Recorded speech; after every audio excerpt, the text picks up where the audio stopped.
Hola mis hermanos, una vez más dirigirme a ustedes es un privilegio para este servidor. Estamos muy contentos pidiéndole al Señor para que pueda hacer su obra en nuestras vidas, en nuestros corazones. Vamos a estudiar la palabra del Señor. Hoy nos vamos a dedicar a estudiar la tercera parte de la parábola de las 10 vírgenes. Voy a tratar de presentarles algunos diagramas para que ustedes puedan este tema predicarlo también en sus iglesias y puedan ser también ustedes mensajeros. Cuanto más mensajeros haya, es mejor. Más se va a difundir la palabra de Dios, más se va a difundir el mensaje del Señor para que más se preparen para el encuentro con Dios. Vamos a estudiar en esta hora Apocalipsis capítulo 18 comparado con Mateo capítulo 25. Es un extracto de ambos capítulos para llevarnos a una conclusión maravillosa que Dios quiere que podamos aprender y podamos prepararnos a tiempo. Vamos a cerrar nuestros ojos y a orar en esta hora. Cariñoso Padre que estás en el cielo, bendito y alabado sea tu nombre por este momento que nos permites hacer un alto en nuestras actividades y poder estudiar tu palabra. Señor, abre nuestro entendimiento, abre nuestro corazón para recibir, para permitir que tu palabra sea poderosa en nuestra vida, que pueda penetrar hasta el fondo de nuestro corazón y hacer esa obra maravillosa de transformación, esa obra que tú solamente puedes hacer en el corazón humano. Acompáñanos y dirígenos. Sé tú nuestro Maestro, oh Dios de los cielos, en el nombre precioso de Jesucristo tu Hijo. Amén, Señor. Amén. Vamos a leer Mateo 25. Nos dice la palabra del Señor, Mateo 25, de las parábolas de las 10 vírgenes. Entonces el reino de los cielos será semejante a 10 vírgenes que tomando sus lámparas salieron a recibir al esposo. 5 de ellas eran prudentes y 5 insensatas. Las insensatas tomando sus lámparas no tomaron consigo aceite, mas las prudentes tomaron aceite en sus vasijas juntamente con sus lámparas. Y tardándose el esposo cabecearon todas y se durmieron. Y a la medianoche se oyó un clamor: aquí viene el esposo, salid a recibirle. Entonces todas aquellas vírgenes se levantaron y arreglaron sus lámparas, y las insensatas dijeron a las prudentes: dadnos de vuestro aceite, porque nuestras lámparas se apagan. Mas las prudentes respondieron diciendo: para que no nos falte a nosotras y a vosotras, id más bien a los que venden y comprad para vosotras mismas. Pero mientras ellas iban a comprar, vino el esposo, y las que estaban preparadas entraron con él a las bodas, y se cerró la puerta. Después vinieron también las otras vírgenes, diciendo: Señor, Señor, ábrenos. Mas él respondiendo dijo: de cierto os digo que no os conozco. Velad pues, porque no sabéis el día ni la hora en que el Hijo del Hombre ha de venir. Mateo 25. Ahora vamos a leer rápidamente Apocalipsis 18. Dice: después de esto vi a otro ángel descender del cielo con gran poder, y la tierra fue alumbrada con su gloria. Y clamó con voz potente, diciendo: ha caído la gran Babilonia, y se ha hecho habitación de demonios y guarida de todo espíritu inmundo, y albergue de toda ave inmunda y aborrecible. Porque todas las naciones han bebido del vino del furor de su fornicación, y los reyes de la tierra han fornicado con ella, y los mercaderes de la tierra se han enriquecido de las potencias de sus deleites. Y oí otra voz del cielo que decía: salid de ella, pueblo mío, para que no seáis partícipes de sus pecados, ni recibáis parte de sus plagas. Porque sus pecados han llegado hasta el cielo, y Dios se ha acordado de sus maldades. Hasta aquí leemos Apocalipsis 18. El tema de esta hora va a ser preparados para su venida, donde vamos a comparar Mateo 25 y Apocalipsis 18.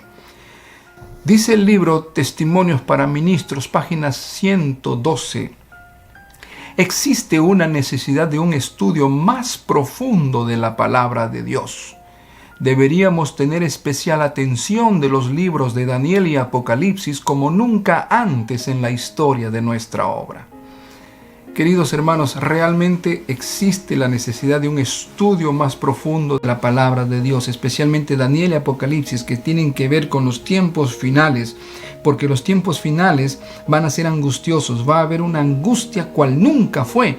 Es sin precedentes esta angustia, por lo tanto necesitamos una preparación especial, y por eso que el Señor envió a su sierva, a la hermana Huay, para darnos los detallitos minuciosos, las cositas pequeñas que nos van a indicar qué hacer en estos tiempos finales, cómo actuar frente al poder del dragón, de la bestia y del falso profeta.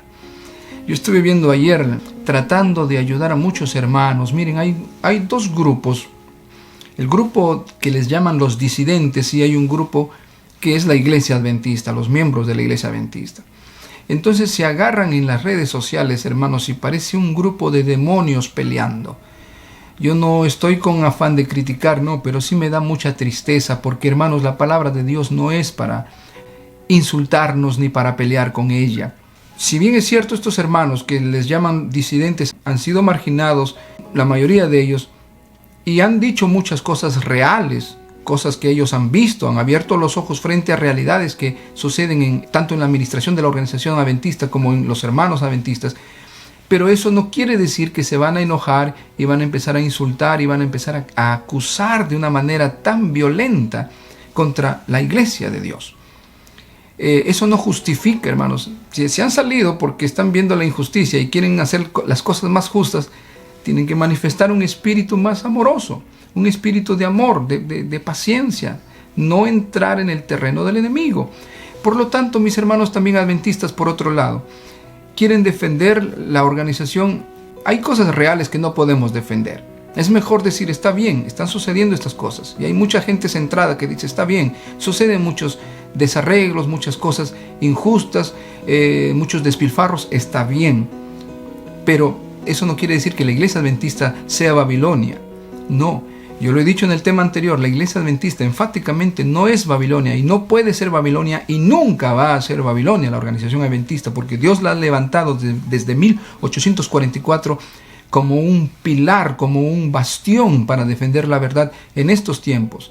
Y se está presentando los mensajes, claro. Todo el mundo que va a una campaña adventista va a entender. La fe de Jesús nos habla de las verdades básicas. Pero ahí nos hemos quedado. Y les repito nuevamente, nuestra iglesia adventista como organización está haciendo evangelismo y se ha abocado a hacer evangelismo y ha quedado haciendo evangelismo. Entonces, pero no hay conservación. Tenemos que conservar, y porque es para poder equilibrar. Por eso que nuestros hermanos se han quedado con las primeras doctrinas básicas que han entendido al ingresar a la iglesia, pero no han ahondado más, no han indagado, y porque no hay gente que les está instruyendo. Entonces nosotros, este servidor está cumpliendo con la misión ante Dios, y si mis hermanos que les llaman disidentes quieren ayudar, que ayuden. Si ellos han descubierto cosas, enseñanzas más profundas y dicen que en nuestra organización no se las enseña, entonces que comiencen a enseñar, que nos ayuden. En vez de destruir lo que Dios ha edificado, tenemos que unirnos y ayudar a enseñar con paciencia y con amor. Ahora yo sé también que hay muchos disparates que salen, hermanos queridos. Es una tristeza que hay hermanos que están diciendo que hasta no se puede tener un cuadro con el posible retrato de Jesucristo, que eso es idolatría. Hay hermanos que dicen, no, ya no hay batería, no se puede ni tocar la batería, ni un instrumento, dice, todo es pecado. Son extremos en los cuales caen muchos y se enojan cuando las cosas no se hacen a su manera. Son extremos. Yo soy músico, hermanos, de muchos años, más de 30 años, soy productor musical, he tenido mi estudio de grabación profesional y he hecho producciones musicales para muchos cantantes cristianos, adventistas también. Y entonces, hermanos queridos, yo me doy cuenta que hay mucho extremo. La música es algo precioso, más aún que estamos en estos tiempos. El otro día estuve predicando en una iglesia brasilera en Miami Beach. Me encantó la música.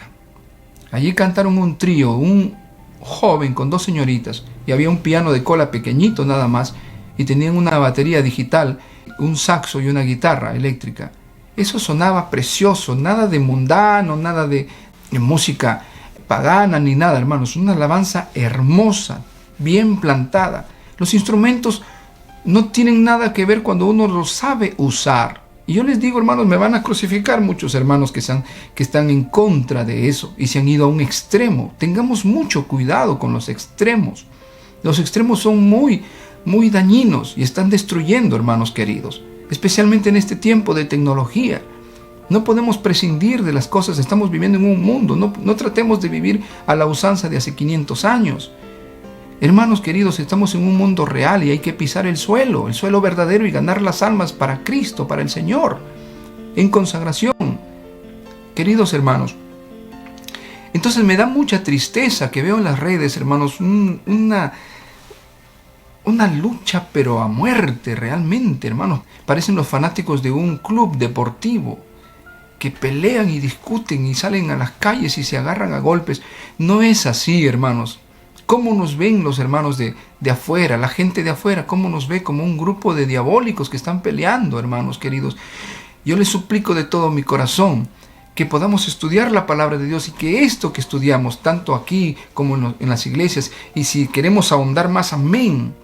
Yo estoy haciendo mi parte para ahondar un poquito más, para darles un estudio más sólido, pero que eso nos lleve a los pies de Cristo, porque si no cumple ese propósito de salvarnos, de transformarnos, de cambiar nuestra vida, entonces todo se va al agua, todo se va al tacho, no sirve para nada lo que digamos y lo que gritemos. Que Dios nos ayude, mis hermanos. Vamos a estudiar entonces Apocalipsis 18 y Mateo 25, que nos habla de la parábola de las 10 vírgenes. Hay una similitud. Vamos a ver esa comparación y ese paralelismo en el estudio de hoy. Dice, Palabras de vida del Gran Maestro, página 416, dice así: Él les contó a sus discípulos el relato de las 10 vírgenes, ilustrando la experiencia de la iglesia que viviría justo antes de su segunda venida. Las dos clases de vírgenes representan a los que esperan por su Señor.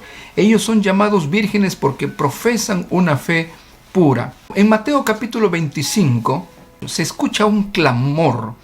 El clamor en Mateo 25 es a la medianoche. El clamor es: he aquí viene el esposo. Es una voz potente, ya lo dijimos en un tema anterior, que es el amigo del esposo. Y el amigo del esposo que se adelanta a la llegada del esposo para preparar y decir: viene el esposo, viene el esposo. Ese amigo es el Espíritu Santo. Ya lo vimos, hermanos. Para la primera venida de Jesús fue Juan el Bautista, el que fue el amigo del novio, amigo del esposo, que preparó el camino de Jesús en su primera venida. Es el Espíritu Santo que va a usar a siervos fieles, hermanos laicos, pastores, siervos fieles que van a estar llenos del Espíritu Santo y que van a dar el último clamor. Aquí viene el esposo, porque es el Espíritu Santo el que da el clamor a través de sus hijos, lo dio a través de Juan el Bautista y lo va a dar en estos tiempos finales. Pero miren, hermanos, ese fuerte clamor, yo quiero decirles, se da a la medianoche.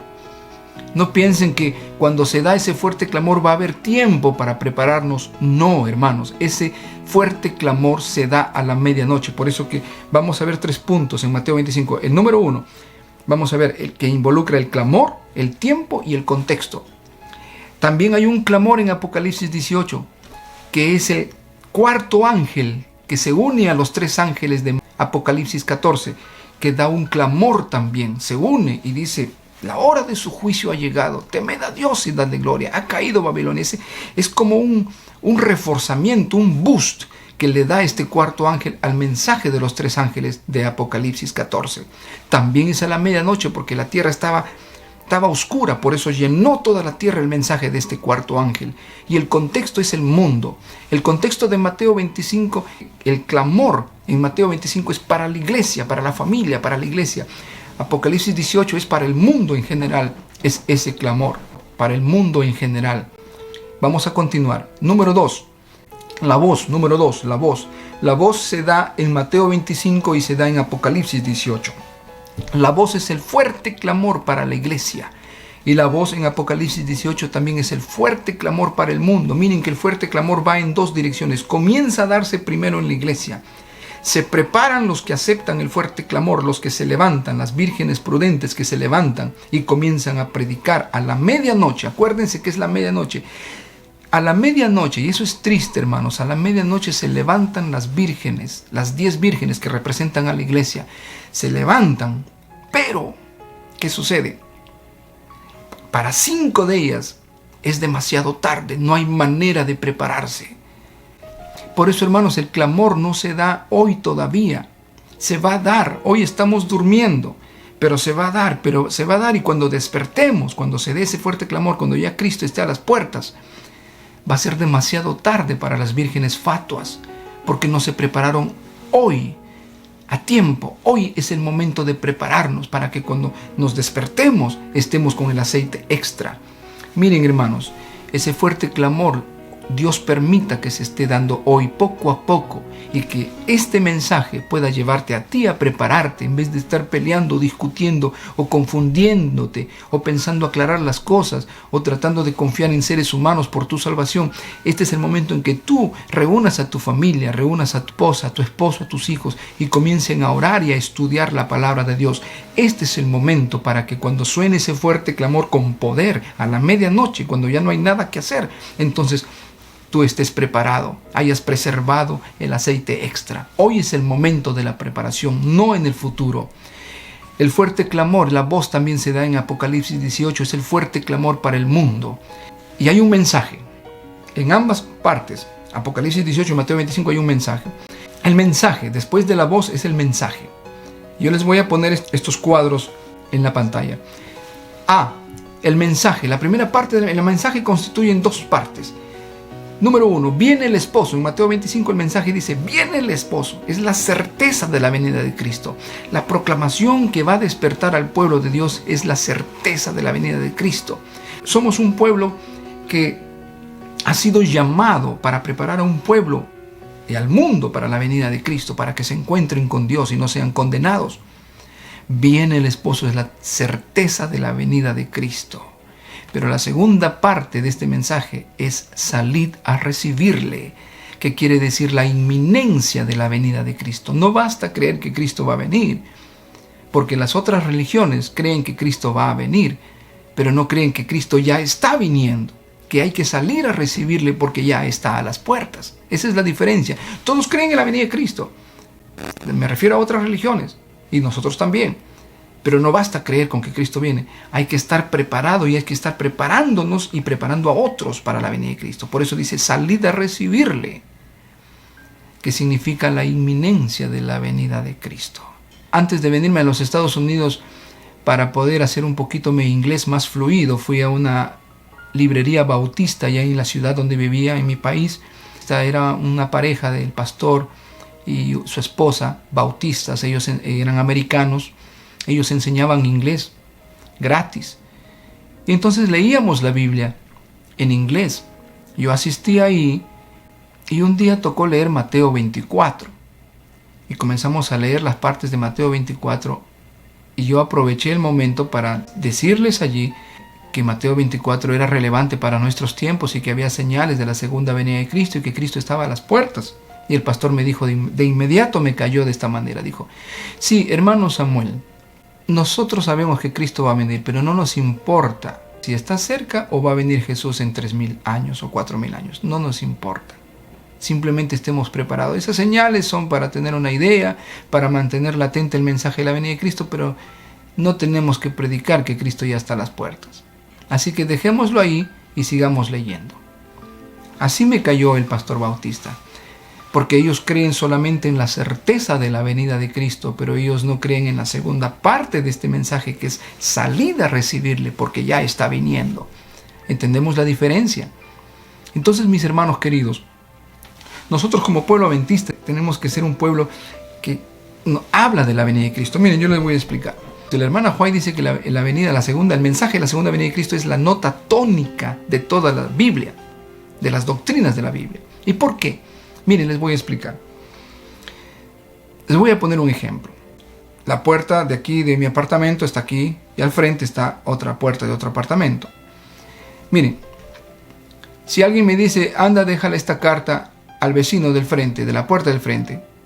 Yo voy, está a 3-4 pasos, toco la puerta y le dejo la carta. Rapidito, llegaría en un asunto de segundos. Pero alguien puede decir así, no, mira Samuel, date la vuelta, vete a dar la vuelta por todo el complejo y vienes a dejarle la carta al vecino.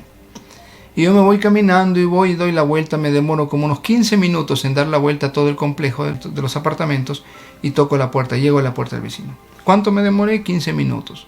¿Cuánto me demoraría si pasaría de frente? 4 segundos, 5 segundos.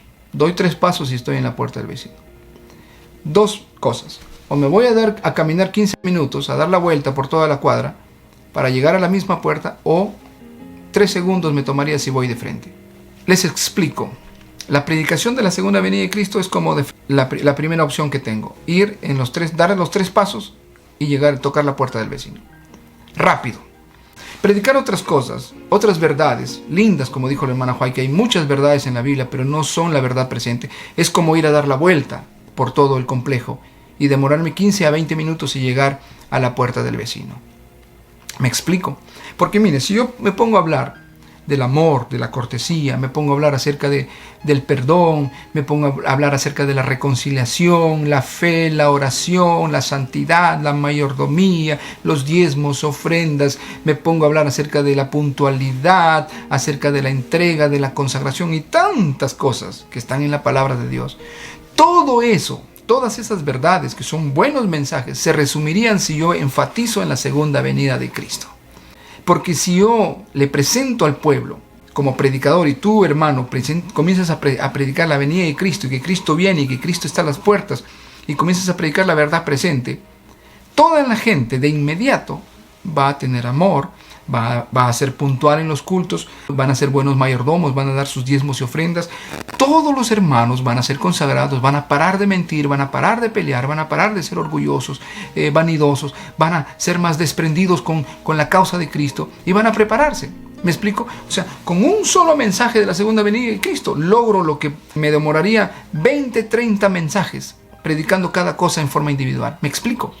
Es como dar la vuelta 15 minutos al barrio y llegar a la puerta del vecino, pudiendo llegar en 3 segundos con el mensaje adventista de frente. Entonces, si yo hablo, soy un convencido, si usted habla y es un convencido de que Cristo va a venir, pero no solamente que Cristo va a venir, sino que dice y enseña que está a las puertas, salid a recibirle, entonces su mensaje es completo. No basta decir que Cristo va a venir, hay que decirles también que ya está a las puertas, que estamos viviendo en el mismo umbral de la venida de Cristo. Amén. Por eso que el mensaje consta de 2 partes. Viene el esposo, salid a recibirle. En Apocalipsis 18 también el mensaje consta de 2 partes. Ha caído Babilonia, dice. Salid de ella, pueblo mío. Acuérdense que en Apocalipsis 18 el mensaje es para el mundo. Babilonia no es la iglesia adventista.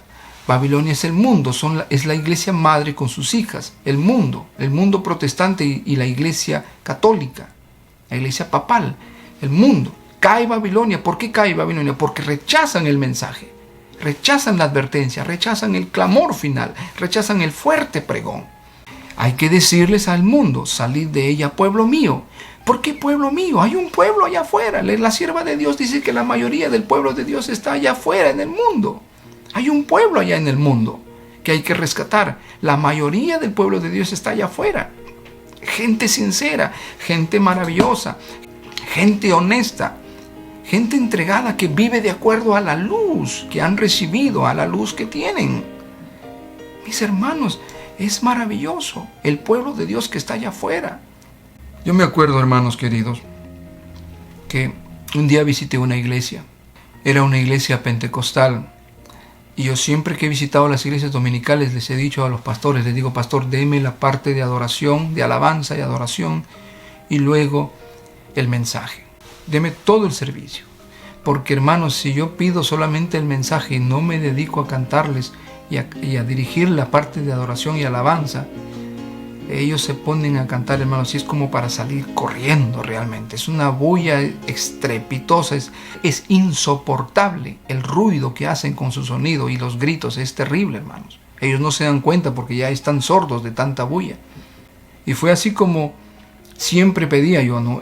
Pastor, con mucho gusto, yo tengo 4 discos grabados de música, yo voy a alabar al Señor, les voy a dirigir los cantos y voy a predicar. Ya como no, con mucho gusto. Yo iba, ponía la pantalla grande allí y me ponía a dirigir los cantos y a las alabanzas alegres y otras alabanzas suaves, y luego cantaba y luego predicaba.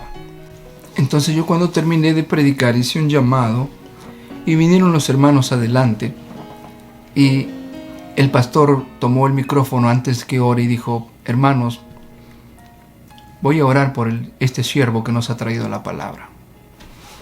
Y él comenzó a orar, hermano, se arrodilló y hizo una oración que me impresionó tanto que me puse a llorar. Hizo una oración una súplica, pero muy espiritual. Y él clamaba a Dios a mi lado, así bonito, no gritó ni nada, clamó. Y pidió una bendición, decía, por tu siervo, cómo tú lo estás usando, llévalo, Señor, con tu espíritu. Y él hizo una oración, pero que me estremeció, que yo como pastor adventista dije, Señor, yo nunca he hecho una oración de esa manera. Hoy estaba yo aprendiendo a orar de esa manera por un hermano. Era un pastor pentecostal. Y terminó, fue un reavivamiento que sentí, hermanos. Yo sé, cualquiera me dirá, pero es una reunión pentecostal, es mundana, es pagana, que es el falso espíritu. Yo no estoy hablando de eso, está bien. Yo me estoy refiriendo a la oración que hizo este pastor. Que yo como pastor adventista nunca la he hecho por nadie. Incluso cuando he ungido a alguien con aceite, que he estado en cama, no he llorado de esa manera. No me he emocionado tanto, de tanto cariño, que yo sentí el cariño que me estaba transmitiendo, el amor que me estaba transmitiendo este ministro. Entonces yo dije, Señor, con tanta verdad que tú me has dado, Señor, ayúdame a orar así, por lo menos. Este pobre hombre no tiene la verdad que yo tengo, pero tiene ese fervor que a mí me hace falta, tiene esa entrega, ese afecto que a mí me puede estar haciendo falta. Por eso les dije en el tema anterior, en los temas anteriores, si unimos el fervor pentecostal, la entrega, la idoneidad pentecostal con la verdad de Dios que nos ha dado Dios a los adventistas, hermanos, yo pienso que ganaríamos mucho más almas de las que estamos ganando hoy. Entonces, hay pueblo de Dios allá afuera. ¿Quién sabe? Este pastor es parte del pueblo de Dios, que está ciego todavía, pero es sincero. La mayoría del pueblo de Dios está allá afuera de la iglesia adventista, y a las cuales nosotros les vamos a decir, salid de ella, pueblo mío. Vamos a ir a rescatarlas, vamos a ir a darles el mensaje a ellos. Pero es a la medianoche, y ese fuerte clamor lo van a dar los que están preparados. Ese fuerte clamor lo van a dar las vírgenes prudentes, que se prepararon a tiempo desde hoy, y cuando llegó la hora de despertar, se despertaron, pero se despertaron para predicar el fuerte clamor a la medianoche. Para las vírgenes fatuas ya no había oportunidad, fue demasiado tarde. Hoy están dormidas las 10 vírgenes, hoy la iglesia está dormida, estamos tranquilos, no pasa nada todavía. Pero cuando se desaten los eventos finales a la medianoche, con la ley dominical, eso va a producir un zarandeo, hermanos, y las fatuas se van a ir de la verdad, van a apostatar, van a ir a aceptar la marca de la bestia, pero las prudentes van a dar el fuerte clamor, van a ser llenas con la lluvia tardía y van a dar el fuerte clamor. Yo tengo aquí, hermanos, un cuadro de los eventos finales. Hay muchos cuadros que se han hecho, nuestros teólogos han hecho por tratar de presentar los eventos finales. Este humilde servidor ha hecho este cuadrito y yo creo que va a ser más ilustrativo. Voy a ir hablando en los temas siguientes, voy a ir hablando acerca de la crisis final, las calamidades, la ley dominical, el zarandeo. Este inicio de la crisis final, que ustedes ven en el cuadro, es para nosotros el fin del mundo, prácticamente. Es para nosotros. Para el mundo todavía hay una oportunidad, que es el fin del tiempo de gracia. Hasta allí van a tener tiempo los mundanos, pero para la adventista del séptimo día, hoy estamos viviendo 2020, este inicio de la crisis final es para nosotros la medianoche, es el final. Porque si no estuvimos preparados allí, el zarandeo nos va a echar de la verdad, nos va a llevar afuera al mundo a aceptar la marca de la bestia, si no estuvimos preparados para el inicio. Y el inicio de la crisis final se da con la ley dominical. La ley dominical es la clave, el antes y el después para el adventista. Todavía el mundo va a tener un tiempecito hasta que termine el tiempo de gracia. Ese lapso desde el inicio de la crisis hasta el fin del tiempo de gracia se llama la hora undécima, que vimos en el cuadro anterior que les mostré. En ese tiempo, en esa hora undécima, es cuando se va a dar el fuerte pregón. Las vírgenes prudentes van a dar ese fuerte clamor, llenas del Espíritu Santo, de la lluvia tardía. Y el mundo, Babilonia, va a caer, y los miembros del pueblo de Dios que están en Babilonia van a unirse a los miembros fieles, a las vírgenes prudentes. Y ellos, van a ser sellados. Muchos van a morir en este intento de predicar el fuerte clamor. Van a haber mártires. Una vez que estén completos el número de los fieles, se va a dar el sellamiento y ellos van a quedar firmes después que termine el tiempo de gracia, esperando la venida de Cristo vivos. A ellos se les va a llamar los 144,000. Así que, hermanos queridos, la medianoche para nosotros los adventistas del séptimo día es el inicio de la crisis final con la ley dominical. Ok, vamos a ver el tercer punto. Número 3, Mateo 25, nos dice que hay dos clases de personas: vírgenes insensatas, vírgenes prudentes o sabias. Dos clases. En Apocalipsis 18, también número 3, hay dos clases de personas. Babilonia, que son los impíos que rechazan la verdad, que por nada quieren aceptar el mensaje adventista. ¿Te ha pasado eso a ti? Que tú vas y tocas una puerta, te rechazan, vas a un amigo y le has hablado de Jesús y te rechazan, y vas a otro. De los 20 a quienes tú les hablas, tal vez uno acepte, y por ese uno Cristo hubiera venido a dar su vida. Así que no te desanimes, basta por uno. Yo a veces pienso, hermanos, ¿será que están viendo los mensajes que estoy predicando? ¿Será que los están viendo? Me toma tiempo editarlos, me toma tiempo, pero digo, basta que uno lo vea, suficiente, porque estaré compartiendo el mensaje de Dios para que se salve una persona, y un ser humano vale mucho a los ojos de Dios. Tú vales mucho, mi hermano, y el Señor se preocupa por ti. Por eso que te está llevando este mensaje, para que tú te puedas preparar a tiempo para el reino de los cielos. Olvídate de todos, olvídate de la organización adventista, olvídate de los disidentes, olvídate de las posibles confusiones que tengas. Yo te invito a que estudies y ores en tu casa, con tu familia, y comiencen a estudiar la palabra de Dios. Y sigas apoyando a los siervos de Dios que están predicando la palabra de Dios, tanto en la iglesia adventista como fuera de ella. Hay mucha gente que está predicando, y tú únete a los fieles para seguir predicando el mensaje adventista.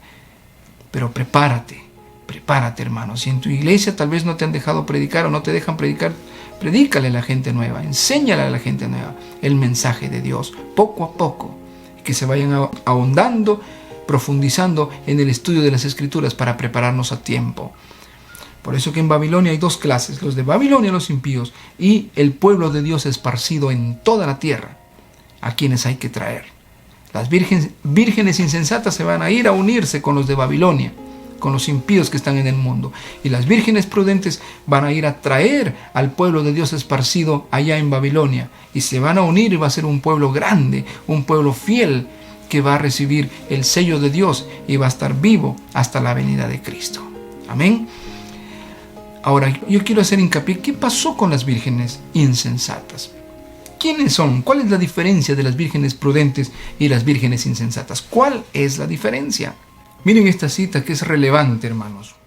¿Qué sucedió con las vírgenes prudentes y fatuas? Dice el libro Gran Conflicto, página 595, dice así: cuando la prueba venga, aquellos que no han hecho de la palabra de Dios su norma de vida.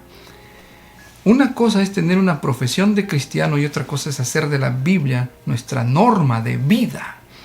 Yo puedo ponerme la corbata, ponerme el saco, ir a la iglesia y cumplir con las actividades de la iglesia, ya sea como ministro, como anciano, como diácono, como músico, etcétera, en cualquier actividad, como maestro, escuela sabática, como director de jóvenes, etcétera. Y luego llego a la casa, me quito el traje, me quito la profesión de adventista y veo las películas que quiero, hablo como quiero, tengo los gustos que quiero, veo el internet, páginas que yo quiero, que son mundanas, etcétera, etcétera. Esa es una profesión. Como lo que quiero, duermo a la hora que quiero. Esa es una profesión. No, hermanos queridos, tenemos que hacer de la Biblia el centro de nuestra vida, de nuestra existencia. Cristo es el amor de nuestra vida, el centro de nuestra vida, la razón de ser, de nuestro entrar y salir, de nuestro vivir cotidiano.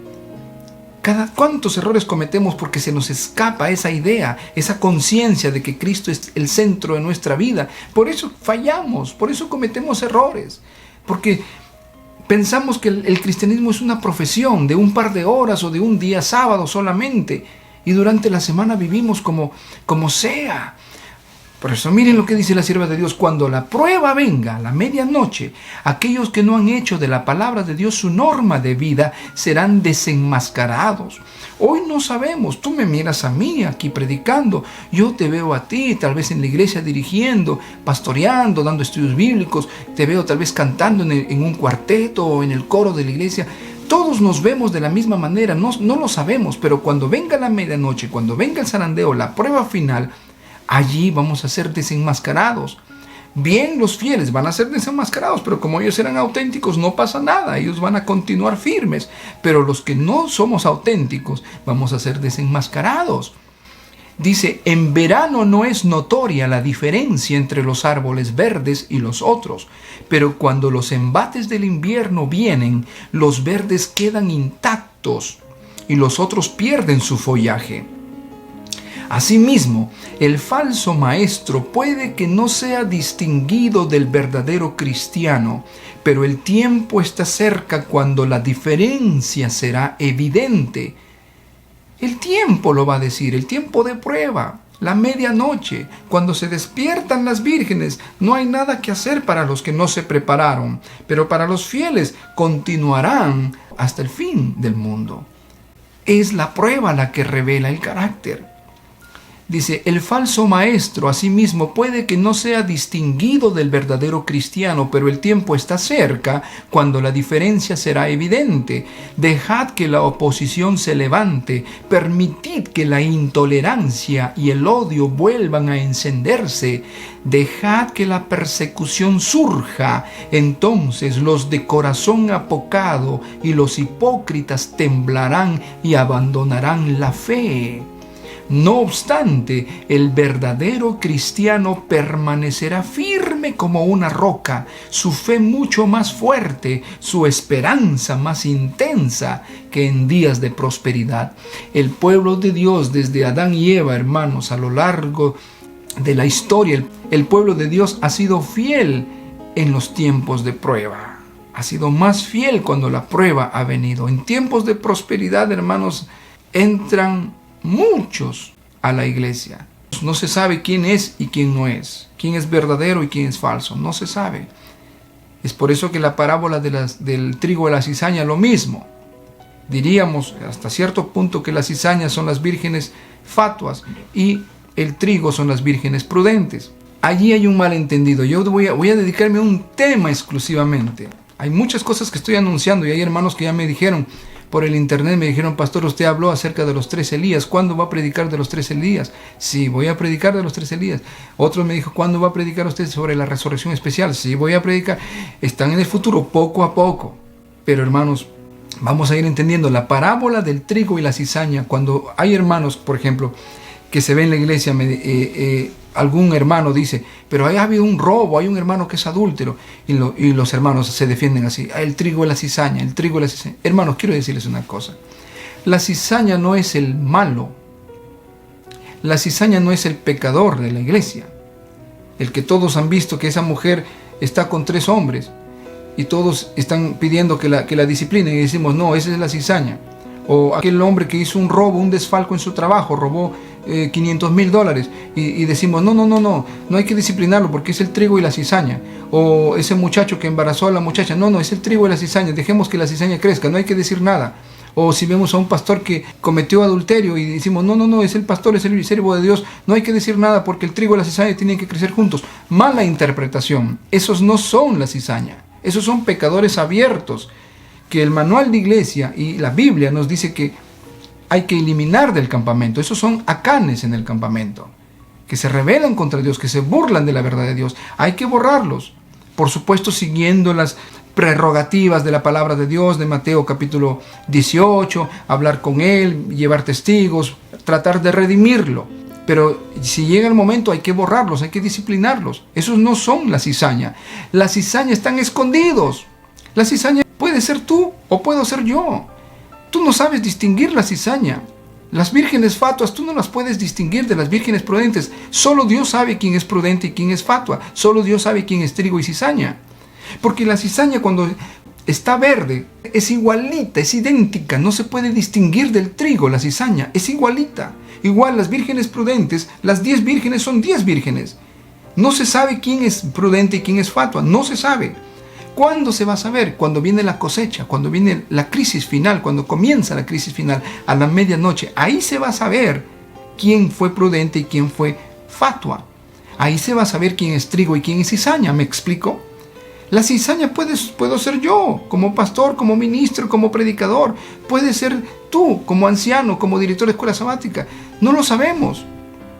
No sabemos quién puede ser cizaña. Es decir, las cizañas no son los hermanos que no llegan a los cultos. Las cizañas no son los hermanos que no dan ofrendas ni diezmos. Las cizañas no son los hermanos que paran renegando, que no paran haciendo nada, no ganan almas. No, esos no son las cizañas. Esos son los pecadores que ya ni los menciona la Biblia. Las cizañas son los que están en la junta de iglesia. Las cizañas son los fieles, que vamos a ver si son realmente fieles cuando venga la crisis final. Porque, hermanos, el trigo y la cizaña, cuando están verdes, son igualitos, pero cuando madura y llega la hora de la cosecha, ahí se ve la diferencia entre el trigo y la cizaña. ¿Cómo? El trigo se doblega por el peso del fruto que tiene. En cambio, la cizaña sigue paradita. Las cizañas están paraditas. Entonces vienen los siervos, cosechan la cizaña, la agarran y la botan porque no sirve, no tiene fruto. Y está paradita, como no tiene fruto, no se doblega. Pero todas las que están doblegaditas son trigo. Esa diferencia se ve en la cosecha. Antes no. Hoy no sabemos quién es verdadero y falso. No lo sabemos. Sabemos los que son falsos, los que no vienen a los cultos, los que no hacen obra misionera, los que no estudian su lección de escuela sabática, los que no predican, no quieren ganar almas, no colaboran en la iglesia, no participan. Ellos ya sabemos que son un montón, ya esos ya ni siquiera son cizaña. Pero nosotros que profesamos, que estamos ahí entregados trabajando, ahí vamos a saber en el tiempo final si éramos verdaderos o éramos falsos. ¿Me explico, hermanos? Así que cuando vemos un pecado abierto, un pecador abierto, a alguien que está haciendo desmanes en la iglesia, hay que disciplinarlo. Esos no son cizaña, esos son pecadores abiertos, esos son acanes en el campamento. Hay que retirar el pecado del campamento. Eso es así bien claro, hermanos queridos. No defendamos el pecado. Ahora miren, queridos hermanos, ¿qué sucedió después? Termina Mateo 25, el punto número 4, con el final. ¿Cuál es el final? Un juicio. No os conozco. Se les dijo a las vírgenes fatuas, no las conozco. En Apocalipsis 18, el punto 4 también termina el final con un juicio que dice, recibiréis parte de sus plagas. Juicio para los dos. Para las vírgenes fatuas, Cristo les dijo, no las conozco. Para los de Babilonia, que rechazaron el fuerte clamor para ellos, las plagas vendrán para ellos. Amén. Bien triste, hermanos queridos. Hoy es el tiempo de prepararnos. Ahora, ¿cuál es el pecado de las vírgenes insensatas? Miren lo que pasó con las vírgenes insensatas. Palabras de vida del Gran Maestro, página 419, dice así. La clase representada por las vírgenes insensatas no son hipócritas. Ellas tienen un conocimiento de la verdad. Ellas han defendido la verdad. Ellas han llevado a otros a la verdad, pero ellas no se han rendido totalmente a la obra del Espíritu Santo. Ellas no han caído sobre la roca Cristo Jesús, ni han permitido que sus viejas naturalezas sean transformadas. ¿Qué? Son cristianos. Conocen la verdad, porque la lámpara representa la Biblia. Conocen la doctrina. Han defendido la verdad. Ellas han llevado a otros a la verdad. Han dado testimonio, han predicado. Esa es la luz. Tienen aceite. Claro que sus lámparas, porque miren, sus lámparas no se apagaron cuando vino la medianoche. Estaban prendidas. Todavía parpadeaban, estaban a punto de apagarse. Pero se iban a apagar ya, no iban a soportar más tiempo a la fiesta de bodas. Dice, nuestras lámparas se apagan, ya se estaban ahí al último, quemándose la mecha. Ellas tenían aceite, tenían lámparas, sus lámparas estaban encendidas, estuvieron encendidas durante la hora de espera. Desde las 6 de la tarde hasta las 12 de la noche, más de 5 horas, sus lámparas estuvieron ardiendo. Pero cuando llegó la medianoche comenzaron a apagarse. Tenían el Espíritu Santo, eran fieles, como les digo. ¿Ustedes creen que un hermano que no viene a la iglesia, no estudia su devoción matutina, no lee la escuela sabática, va a tener aceite? No gana ni un alma. ¿Ustedes creen que esa es virgen insensata? Ni siquiera llega al nivel de una virgen insensata. No está hablando aquí de los pecadores que abiertos que vemos en la iglesia, los relajados. Solamente pasa una mirada en tu iglesia. ¿Cuántos miembros son? ¿100? ¿200? ¿300? Solamente mira, te vas a dar cuenta quién es fiel y quién no es fiel. En tus ojos humanos, por supuesto. Descarta a los que parecen infieles ya, porque eso ni siquiera el Señor los menciona. Ahora, entre los que parecen fieles, de esos que parecen fieles ahora, de ahí van a salir los prudentes y las fatuas. Los que no parecen fieles ahora, ya ni siquiera los menciona la Biblia. No son ni siquiera cizaña, hermanos. La cizaña no es el pecador abierto, hermano querido. Las cizañas son los que se parecen a los fieles. Están ahí trabajando. Igual que las vírgenes fatuas. Han llevado a otros a la verdad o han ganado almas. ¿Cuántas almas has ganado tú, mi hermano? Dime con honestidad. ¿A cuántas almas has llevado a las aguas del bautismo? Las vírgenes insensatas llevaron almas a los pies de Jesús. Eran ganadoras de almas. Imagínense, nosotros no llegamos ni siquiera a ser vírgenes insensatas. ¿Se dan cuenta de nuestra condición? Es hora de empezar a entregarnos a Jesús de corazón. Ellos eran así, las vírgenes fatuas. Su pecado era, ellos tenían la verdad, conocían la verdad. ¿Tú conoces la verdad, mi hermano? ¿Conoces a fondo la palabra de Dios como las vírgenes insensatas? ¿Conoces la verdad? ¿Tienes el Espíritu Santo? ¿Estás llenándote del Espíritu Santo? ¿Estás ganando almas? Porque si no hacemos eso, hermano, no llegamos ni siquiera al nivel de las vírgenes fatuas. Ahora miren, ¿cuál fue su problema final? Ellas no se habían rendido totalmente a la obra del Espíritu Santo. Hay que darle todo a Jesús, todo. Ay, pero este gustito, ay, pero esto, ay, pero lo otro, ay, pero... No. Es por eso, hermanos, que hay un rechazo a los testimonios de la hermana Huay. No la queremos ni ver porque sabemos lo que ella nos va a decir. Yo hace tantos años, cuando yo era pastor, hace tantos años, les hablo más de 20 años, hermano, cuando yo era pastor ya, tenía miedo de agarrar ese libro, Consejos sobre régimen alimenticio. Yo le tenía un pavor, lo leí en el curso de educación para la salud que seguimos en la Universidad Adventista, pero le tenía un pavor, porque yo sé lo que iba a encontrar ahí, ya sabía. Yo no lo tomaba como libro de culto con mi esposa, ahora lo amamos, ahora lo leemos con gusto. Hay que darle todo al Señor. No se han rendido totalmente. Oh, y la vestimenta. Todo lo que... Hay que rendirle todo. Ah, fanático. No es fanatismo. Hay que rendirle todo al Señor. Miren. Ellas no han caído sobre la roca Cristo Jesús. Hay que quebrantarse, caer. Señor, este es mi pecado. Perdóname. Cámbiame. Transfórmame. Purifícame. Ellas no han permitido que sus viejas naturalezas sean transformadas. Todavía nos gusta el mundo, amamos el mundo. Si tú sientes que amas todavía partes del mundo, dile, Señor, corta esto, cambia esto, hazme amar lo tuyo. Esta clase también es representada por los oidores del terreno pedregoso. Ellos reciben la palabra con presteza, pero no asimilan sus principios. El Espíritu trabaja en el corazón humano de acuerdo a cómo éste le permita, implantándole una nueva naturaleza. Sin embargo, la clase representada por las vírgenes insensatas han estado satisfechas con una obra superficial. Todavía tenemos cosas y vamos a la iglesia, y tenemos cosas y vamos a la iglesia, amando el mundo todavía. Dejémonos que Cristo nos quebrante. Hoy es el momento de prepararnos y llegar a ser, cuando venga la prueba final, virgen prudente. Eso es lo que quiere hacer. Yo te voy a explicar en otro tema, cuando hable yo de la lluvia temprana y la lluvia tardía. Las vírgenes todas. Yo te voy a hacer una pregunta. ¿Cuántos de ustedes han recibido la lluvia temprana? ¿Cuántos han recibido la lluvia temprana?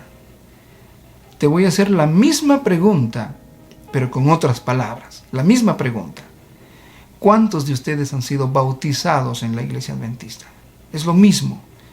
Cuando tú te bautizas has recibido la lluvia temprana. ¿Cuándo vamos a recibir la lluvia tardía? ¿Para qué recibimos la lluvia tardía? Ese va a ser el próximo tema. Cuando hablemos de Juan el Bautista, de los 3 Elías, el próximo tema va a ser de los 3 Elías. Elías, Juan el Bautista y el Adventista del séptimo día. Son los 3 Elías. Queridos hermanos, ahí vamos a hablar de la lluvia temprana y la lluvia tardía. Te pregunto, ¿cuándo recibieron la lluvia temprana los apóstoles? ¿En el Pentecostés también? Te voy a explicar qué pasó en el Pentecostés. ¿Esa es la lluvia tardía o es la lluvia temprana? Es la lluvia tardía. Vamos a ver, ¿cuándo recibieron la lluvia temprana los apóstoles? Te voy a explicar en el próximo tema, cuando yo hable de los 3 Elías. Pero es la lluvia temprana. Si tú te has bautizado, has recibido la lluvia temprana. ¿Para qué cae la lluvia tardía? Oh, vamos a entenderlo. Pero hermanos, es hoy el momento que dejemos que la lluvia temprana, el Espíritu Santo, transforme nuestra vida. El aceite extra es la lluvia tardía. El aceite que tenían las lámparas de las 10 vírgenes era la lluvia temprana. Las vírgenes prudentes llevaron aceite extra. Era la lluvia tardía. Dejaron que la lluvia tardía haga su trabajo al final de todo. De eso te voy a hablar el próximo tema. Yo quiero leerles algunas citas que tengo importantísimas. Miren lo que dice, hermanos.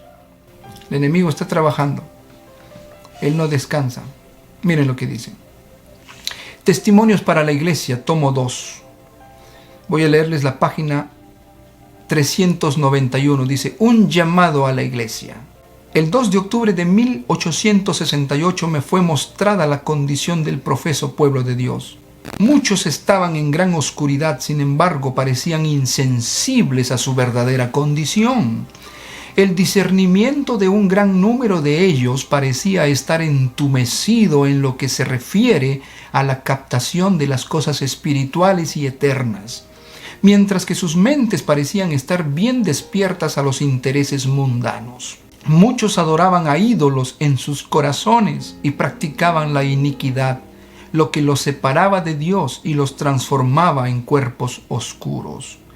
Vi a muchos que permanecían en la luz teniendo discernimiento y espiritualidad para descubrir estas piedras de tropiezo y quitarlas del camino. Hay hombres que están en puestos de responsabilidad en el corazón de la obra y están dormidos.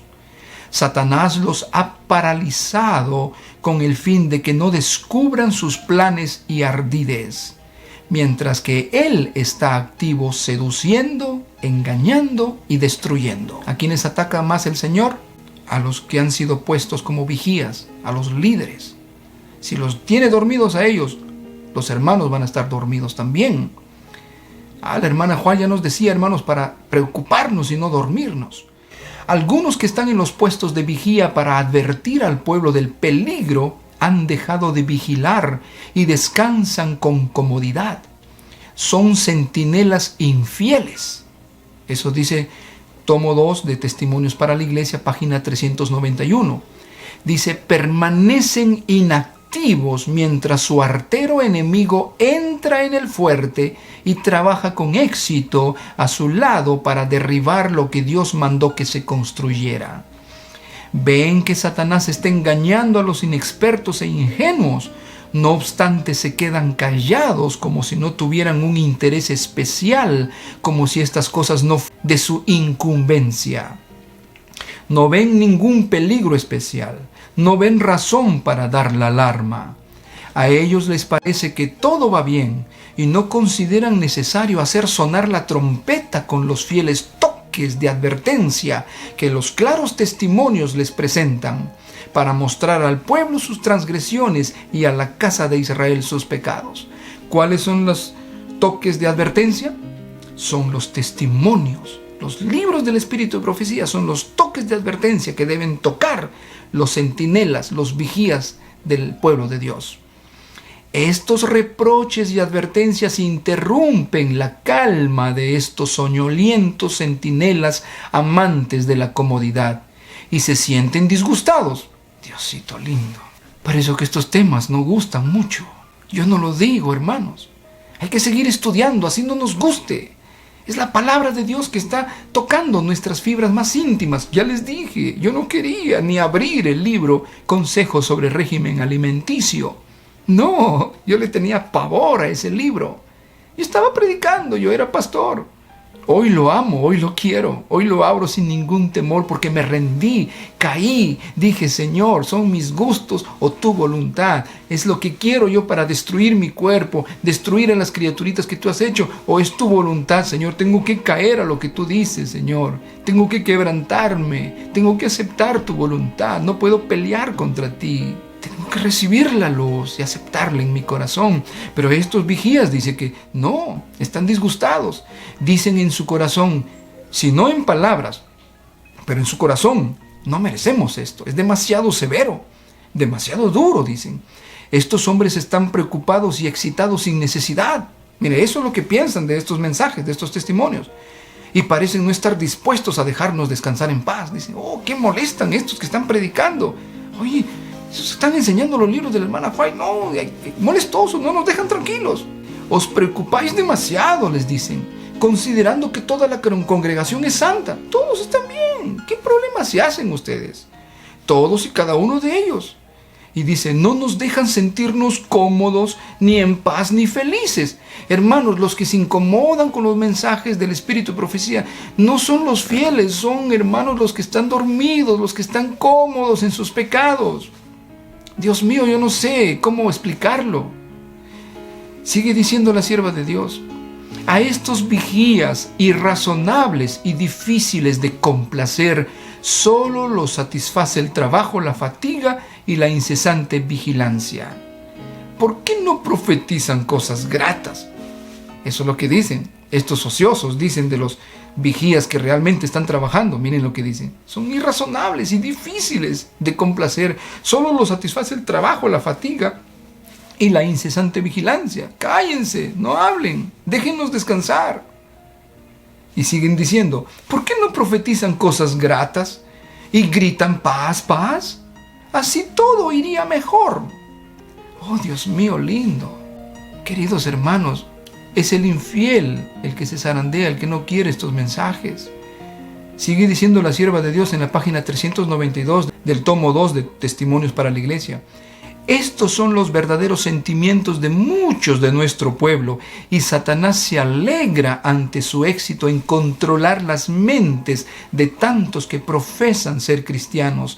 Los ha engañado, los ha entumecido su discernimiento y ha plantado su estandarte infernal en medio de ellos, y ellos están tan completamente engañados que no lo reconocen. El pueblo no ha erigido imágenes talladas, sin embargo su pecado no es menor a la vista de Dios. Adoran a Mamón, aman las ganancias mundanas, algunos sacrifican su conciencia para obtener su objetivo. El profeso pueblo de Dios es egoísta y ególatra.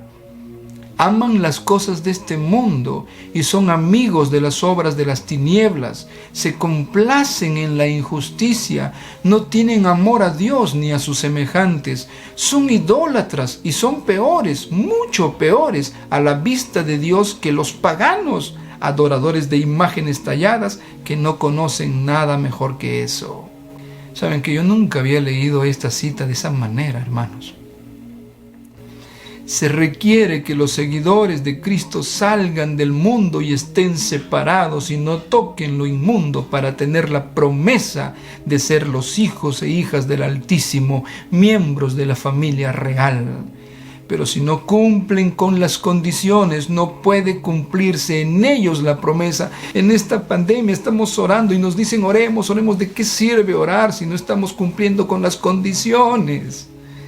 Hermanos, si no nos estamos entregando, dejando nuestra vanidad, nuestro orgullo, toda nuestra mundanalidad, Dios no nos va a contestar. Hermanos, Dios no nos va a contestar, no se van a cumplir sus promesas. Estamos diciendo, yo escucho muchos que dicen, Dios les va a proteger, oren, Dios les va a proteger. Hermanos, Dios no nos va a proteger si seguimos viviendo en la mundanalidad, en la condición en la cual estamos. Yo no lo digo. ¿Cómo quieren, hermanos, que les diga de todo corazón? Una profesión de cristianismo no es nada a la vista de Dios, pero la sincera, humilde, voluntaria obediencia a sus requerimientos señala a sus hijos adoptivos, a los receptores de su gracia, a los participantes de su gran salvación. ¿Qué? Una sincera, humilde, voluntaria obediencia señala a sus hijos adoptivos. Esa es la muestra de que somos receptores de su gracia. Estos serán distintos, un espectáculo para el mundo, los ángeles y los hombres. Se notará su carácter peculiar y santo que los separará claramente del mundo, de sus afectos y lujuria. Qué lindo, hermanos queridos, maravilloso. Dice, como el antiguo Israel, página 393, Testimonios para la Iglesia, tomo 2. Como el antiguo Israel, la Iglesia ha deshonrado a su Dios apartándose de la luz, descuidando sus deberes y abusando del alto y exaltado privilegio de ser de un carácter peculiar y santo.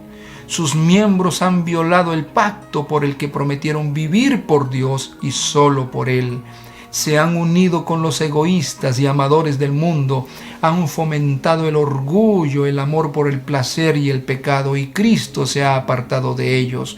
Su espíritu se ha extinguido en la iglesia. Se habla del Espíritu de Dios. Satanás trabaja hombro a hombro con los profesos cristianos. No obstante, les falta tanto discernimiento espiritual que no lo detectan. No nos damos cuenta que el enemigo nos tiene bajo sus redes. No sienten la responsabilidad de la obra. Las solemnes verdades que profesan creer no son una realidad para ellos. No tienen una fe genuina. Los hombres y mujeres actuarán de acuerdo con la fe que en realidad poseen. Por sus frutos los conoceréis. No su profesión de fe, sino los frutos que llevan. Muestran la clase de árbol del que dependen. Muchos tienen una forma de piedad. Sus nombres están en los libros de la iglesia, pero tienen un registro manchado en el cielo. El ángel registrador ha escrito fielmente sus obras. Cada acto egoísta, cada palabra equivocada, cada deber no realizado, cada pecado secreto, cada astuto fingimiento está fielmente asentado en el libro de registros que lleva el ángel registrador. Yo me puedo pasar leyendo, léanlo, hermanos. Tomo 2 de Testimonios para la Iglesia. Ella nos ha advertido, Dios le dio estos mensajes para nosotros. Yo estuve predicando en una iglesia y yo estaba predicando así, hermanos. Yo a veces digo, Señor, ¿por qué me haces predicar así, Señor mío? Pero tengo que decir, tengo que cumplir mi ministerio ante Dios. Yo no lo hago por agradar a nadie, lo hago para agradar a Dios. Porque Él me va a juzgar, me va a decir, Samuel, tú sabías y no lo dijiste, tú te quedaste callado. Por eso he comenzado, hermanos, como les dije, el fallecimiento de mi mamita y de mi hermana misionera. Me han sacudido y me han llevado a tomar esta decisión. Nada me va a detener. Señor, yo voy a predicar la verdad. Venga lo que venga, con las pocas fuerzas que tenga. Voy a predicar tu verdad. Voy a cumplir contigo, Señor, mientras esté vivo. Dios me dejó vivo para predicar su palabra. Yo estaba predicando así, hermanos queridos, en una iglesia en Texas. Hice el llamado, comencé a hacer el llamado, hermanos. Y había un hermano que estaba con su corbata bien elegante ahí atrás. Era viernes de noche. Estaba haciendo el llamado el fin de semana. Comencé viernes, sábado, el fin de semana. Y este hermano yo lo veía inquieto. Yo comencé a hacer el llamado y yo lo veía inquieto, él que se movía, miraba para aquí, para abajo, agarró su celular y se fue de un solo, se puso de pie con su celular en mano y se fue para afuera. Yo pensé que alguien lo llamó, seguí llamando, vinieron los hermanos, aceptando el llamado, oramos. Cuando ya despedimos a la gente, yo estaba apagando mi sonido, estaba ya acomodándome para salir con mi esposa, y este hermano entró. Era un joven como aproximadamente unos 30 años. Entró, vino rápido caminando hacia adelante. Parecía molesto, estaba nervioso. Vino y me dice, yo quiero hablar con usted. Y le digo, ¿qué tal, hermano? Le digo, ¿cómo no? Me dice, pero quiero hablaros con usted a solas. Bueno, ven más a casito. Yo le dije a mi esposa, espérame en el carro. Ella salió y me quedé solo con él. Y él me dice, pastor, se sentó ahí delante mío y estábamos conversando. Me dice, pastor, ¿sabe? Yo salí, pastor, porque Dios lo ha usado esta noche. He sido golpeado por lo que usted ha dicho, por la palabra que me ha predicado así tan directo. Mire, pastor, yo estoy en pecado. Comenzó a llorar. Yo lo dejé llorar y me dice: pastor, yo estoy en pecado. Yo soy aquí maestro de escuela sabática. Yo canto aquí en el coro, yo soy líder. Aparte de ser maestro, soy director de jóvenes. Yo entro a la junta. Pero yo estoy acostándome, pastor, con una hermana de la iglesia que tiene su esposo, pero es de la otra iglesia. Yo no podía más, pastor. Yo quería que usted se callara, que no siga hablando más. Y usted seguía y seguía. Yo no podía soportar más, Señor, mi conciencia. Y tenía que tomar una decisión cuando usted hizo el llamado. Yo no me podía quedar allí. Estaba en mi pecado, entregarme a Cristo, porque el Espíritu Santo me habló y me habló. Y yo tomé la decisión, pastor. No vine al frente porque primero tenía que hacer esto. Yo tomé la decisión y yo llamé a la señora, a mi amante. La llamé y le dije: no podemos seguir engañando a Dios. Yo corté con ella y le dije: nunca más yo quiero que me llames. Yo me estoy entregando a Cristo ahora mismo y tú haz lo mismo. Pídele perdón a Dios por tu pecado y entrégate al Señor. Así que, pastor, yo le dije así, quedé así firme y vine: pastor, yo quiero, pastor, que ore por mí. Yo me he entregado a Jesús, aquí me entrego a Jesús. Quiero servirle, quiero ser honesto, quiero ser limpio.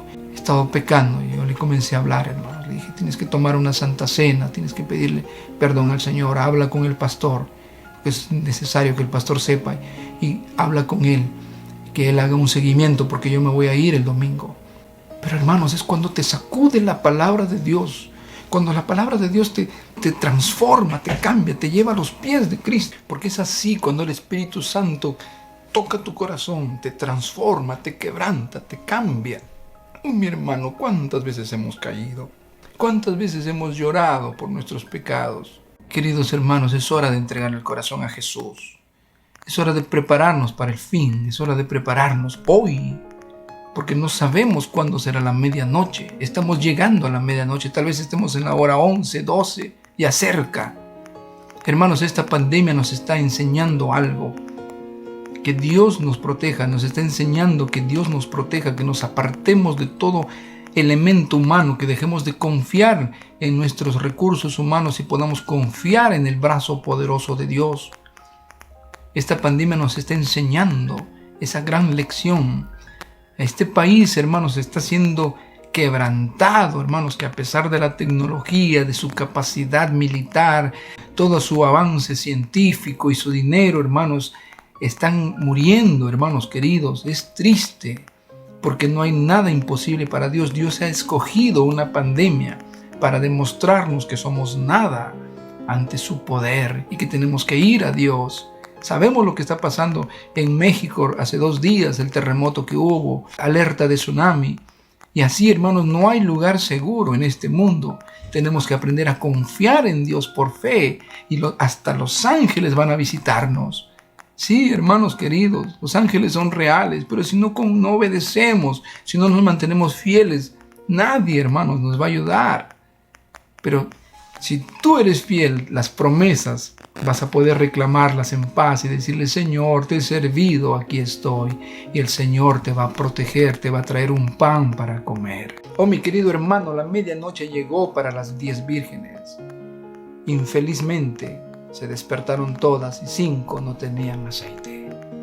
Queridos hermanos, si nosotros nos entregamos a Cristo y dejamos que su Espíritu Santo quebrante y quite cada pecado de nuestra vida, seremos vírgenes prudentes. Y cuando llegue el momento, estaremos firmes frente a la más adversa oposición, predicando el fuerte clamor. Que Dios te bendiga, mi querido hermano. El próximo tema va a ser los 3 Elías, en el cual vamos a tocar la lluvia temprana y la lluvia tardía. ¿Cómo se mantuvo Elías frente a la oposición? Ahora yo te voy a preguntar: ¿Elías fue asesino? ¿Elías fue asesino? ¿Cómo un profeta asesino? Ya que haya matado 1, ya es un asesino. 2, ¿cuántas personas mató Elías? Elías mató 450 personas. Era un asesino, era un genocida. Yo me pongo a temblar, hermanos. El profeta de Dios, un genocida. Él mismo tomó, dice, el cuchillo y degolló él mismo a los 450 profetas de Baal. ¿Cuánta fuerza tenía Elías? que él mismo degolló a los 450 profetas de Baal. Un profeta asesino. ¿Cómo? Yo te voy a explicar el próximo tema.